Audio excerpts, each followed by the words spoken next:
Gather all ingredients and measure them out to ensure a smooth cooking process.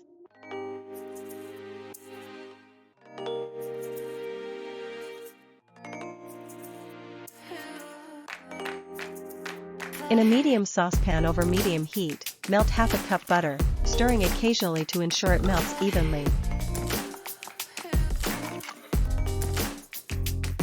Once the butter is melted, whisk in a 1/4 cup unsweetened cocoa powder and 1 cup white sugar.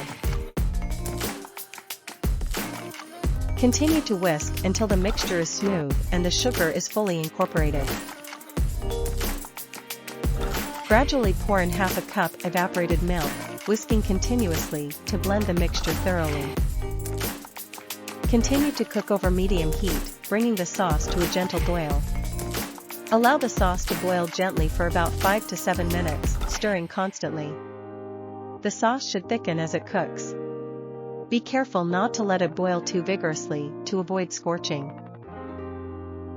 Allow the hot fudge sauce to cool slightly before serving.